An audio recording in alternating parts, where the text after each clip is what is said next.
devotion tayo. Devotion ako, hindi ako message ha. Orasan niyo ako, bakit isang oras ako dito. Amen. Sino naniniwala, sabi dito, that pag nagbigay ka, ibabalik sa'yo? Amen. Amen, oo. Naalala ko, no, pag, sabi ko sa inyo, hindi ako message eh. Okay, sabi nila, nung isang mayaman, actually mayaman siya, sabi niya, ano ba sekreto ng buhay? Sabi niya, sekreto para yumaman, dapat marunong kang magbigay. Kasi kung ano yung tinanim mo, yun yung aanihin. Tanungin mo yung sarili mo, gaano ka ba magbigay sa kapwa mo? Yan. At meron palang biblical reference yun. Yan ang sabi sa Luke 6:38. Sabi dito, magbigay tayo at kayo ay bibigyan din. Yung prinsipyo niyan, hindi sa Biblia mo lang matatagpuan, kundi nakita ng ating mga ninuno. Dahil yung mga ninuno, sabi nga, pag may sinuksok may mabubunot, pag may tinanim may aanihin. At sinabi ng Biblia, give and it will be given to you. Ang maganda lang, sa sinabi ng Biblia, hindi ka lang bibigyan, hindi proportion sa binigay mo, kundi hustong takal, siksik, liglig at umaapaw. So, malalaman daw natin ang buhay natin kung tayo ay mapagbigay sa istorya ng buhay natin ngayon. Kung magaling ka ba magbigay, nakikita mo ba nagbabalik? Sa kahapon, nandun ako sa dati kong boss. At hindi siya naputukan ng ugat. Namatayan ng ugat sa utak, na stroke. Dati kong boss, 62 years old. Sabi niya, alam mo, malungkot. Ang dami yung mga natulungan ko, wala sila. Parang nararamdaman ko yung bigat. Sabi ko, pero sir, hindi ba may tumulong sa'yo na hindi mo binigyan? Ay, oo, sabi niya, marami. Sabi ko, ganun talaga. Kung ano yung tinanim mo, yun yung aanihin. Huwag mo nang hanapin dun sa mga binigyan mo, ang binigay, basta pag tumulong ka, bumigay ka. Pag tumulong ka, okay yun, dapat bukal sa kalooban mo. Hindi ka tumutulong para dahil alam mo meron kang makukuhang kapalit. Dahil lang tandaan natin, no, kung ano yung tinanim mo sa mundo, yun din ang aanihin mo. Sige, devotion to, hindi to message. May isang storya. Let me read it to you. Sabi dito, noong 1892 sa Stanford University, merong isang 18-year-old student na struggling. Kasi mahirap siya kasi siya ay ulila. At hindi niya alam paano siya magkakapera. Ang ginawa niya, kumausap siya, nagkaroon siya ng idea kasama yung mga klase niya, ng isang concert, musical concert sa kanilang school. Pinapayagan niya sa school. Sabi nila, tawagin natin itong si Ignacy Paderewski. Noong time na yun, sikat na pianista to. Hindi ko alam kung sino mga sikat na pianista sa atin ngayon, pero noong time nila, sikat ito. At ang sabi nila, kinontak nila yung manager, ang usapan nila, magbabayad siya ng $2,000. Noong time na yun, napakalaki ng $2,000 na yun. So, ganun na nga. Kaya lang, nung nagbebenta na sila ng ticket, wala silang nabuong $2,000. Kundi, ang nabuo lang nila, 1,600. Magkano kulang? 2,000 yung ticket, ay yung babayad, ang naging ticket nila, 1,600 lang. Magkano kulang? 400.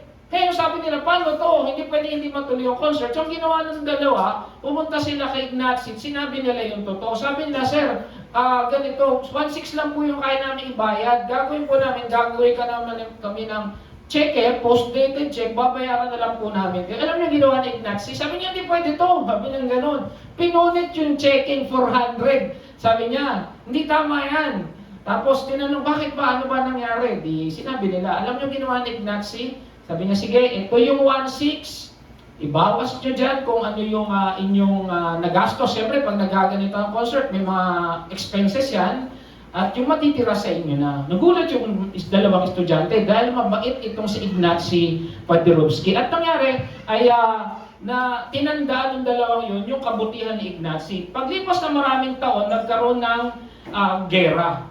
Ayan na. At nagkaroon ng taggutom. Itong si Ignacy ay naging, na siya rito, na-promote siya na Prime Minister of Poland. Naggutom sa bansang Poland.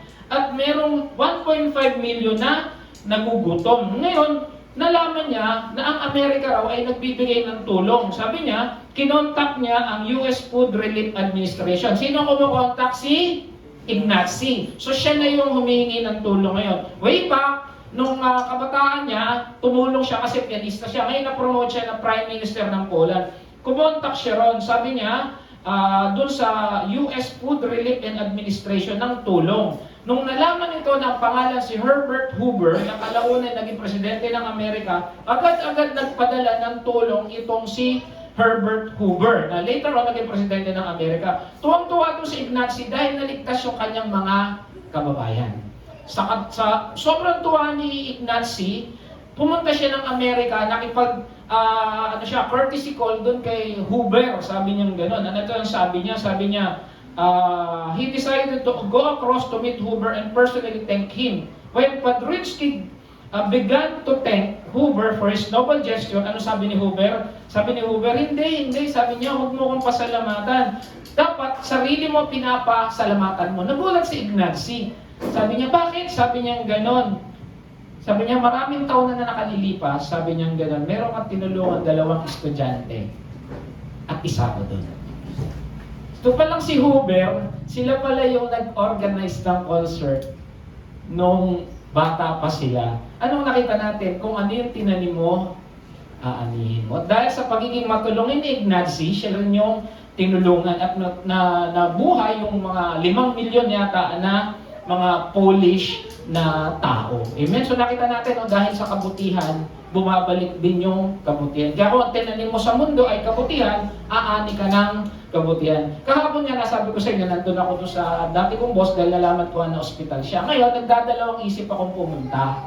Kasi bakit malayo siya? Novaliches ako sa may Timog dahil gusto ko siyang bisitahin. Ngayon, may nagbubulong sa akin. Tsaka may BS ako ng hapon, 3:30. Ginawa ko, nag-angkas na lang ako. Alam niyo yung angkas? Umangkas ako kay Leo. Hindi. Ang mamasahe, angkas mula sa amin hanggang doon, nasa 250, kulang-kulang. Balikan yun, 250 times 2. 500. Sabi ko, naku, paano kaya ito? Sira budget dito. Sabi ni Daniel, punta mo na dad. Sabi niya, dahil matagal mo nang gustong puntahan si Sir, ako yung tao.